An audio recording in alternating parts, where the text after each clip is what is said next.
Messieurs, la révérence, votre corps droit, un peu penché sur la cuisse gauche, les jambes pointes écartées.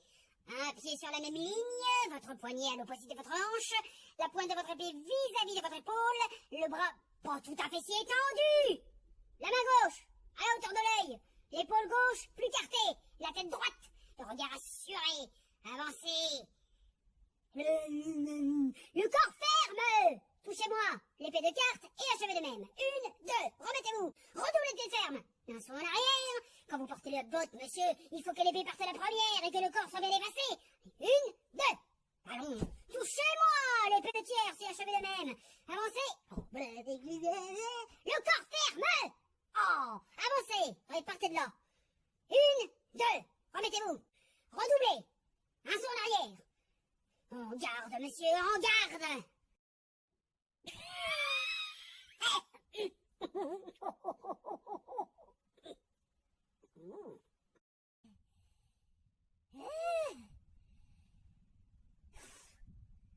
Vous faites des merveilles.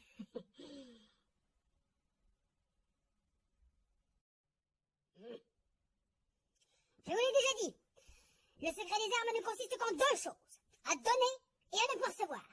Et comme je vous le fis voir l'autre jour par raison démonstrative, il est impossible que vous receviez si vous savez détourner l'épée de votre ennemi de la ligne de votre corps. Et cela ne dépend seulement que d'un petit mouvement du poignet en dedans ou en dehors. Ainsi donc un homme, sans avoir de cœur, est donc sûr de tuer son homme et de n'être point tué. Sans doute. N'en-vous pas les démonstrations? Oui. Tant quoi l'on voit de quelle considération nous autres devons être dans un état, et combien la science des armes l'emporte hautement sur toutes les autres sciences inutiles comme la danse, ou la musique. Tout bon, monsieur le tireur d'armes. Ne parlez de la danse qu'avec respect. Apprenez, je vous prie, à mieux traiter l'excellence de la musique. Vous êtes de plaisantes gens de vouloir comparer votre science à la mienne. Voyez un peu l'homme d'importance. Voilà un plaisant animal, avec son plastron. Mon petit maître à danser, je vous ferai danser comme il faut.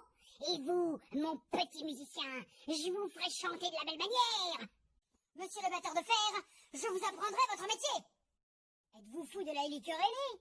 Lui qui entend la tierce et la carte, et qui s'est tué un homme par raison démonstrative. Je me moque de sa raison démonstrative, et de sa tierce, et de sa carte. Tout doux, vous dis-je. Comment? Petit impertinent. Et mon maître d'armes. Comment? Grand cheval de carrosse. Eh, mon maître à danser. Si je me jette sur vous! Oh, doucement! Si je mets sur vous la main! Tout beau! Je vous étrillerai d'un air! De grâce! Je vous rosserai d'une manière! Je vous en prie! Laissez-nous lui apprendre un peu à parler! Mon Dieu! Arrêtez-vous! Oh là! Monsieur le philosophe, vous arrivez tout à propos avec votre philosophie. Venez un peu mettre la paix entre ces personnes-ci. Qu'est-ce donc qu'y a-t-il, messieurs? Ils se sont mis en colère pour la préférence de leur profession, jusqu'à se dire des injures et vouloir en venir aux mains. Et quoi, messieurs? Faut-il s'emporter de la sorte? Et n'avez-vous pas lu le docte traité que Sénèque a composé de la colère? Y a-t-il rien de plus bas et de plus honteux que cette passion qui fait de l'homme une bête féroce? Et la raison ne doit-elle pas être maîtresse de tous nos mouvements? Et comment, monsieur? Il vient nous dire des injures à tous deux en méprisant la danse que j'exerce et la musique dont il fait profession. Un homme sage est au-dessus de toutes les injures qu'on lui peut dire. Et la grande réponse qu'on doit faire aux outrages, c'est la modération et la patience. Ils ont tous deux l'audace de vouloir comparer leur profession à la mienne. Faut-il que cela vous émeuve? Ce n'est pas de vaine gloire et de conditions que les hommes doivent discuter ensemble. Mais ce qui nous distingue parfaitement les uns des autres, c'est la sagesse et la vertu. Je lui soutiens que la danse est une science à laquelle on ne peut faire assez d'honneur. Et moi que la musique en est une que tous les siècles ont révérée.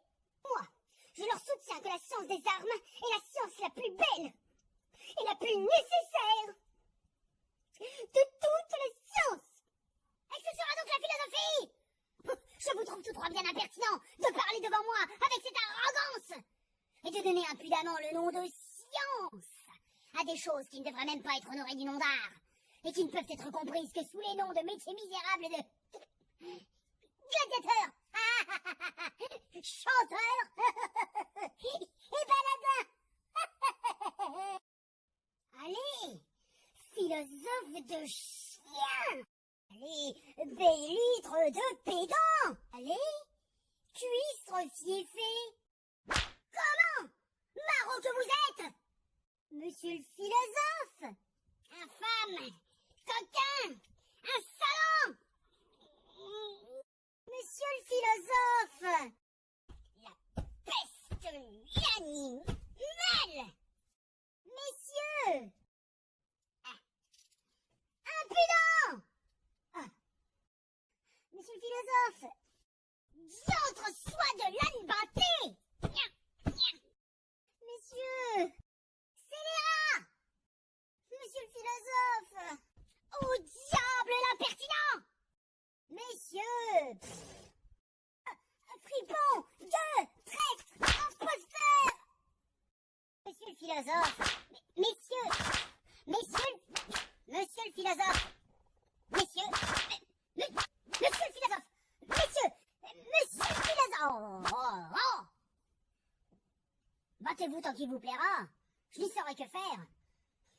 Je n'irai pas ganter ma robe pour vous séparer. Je serais bien fou de m'aller fourrer entre eux pour recevoir quelques coups. Qui me ferait mal.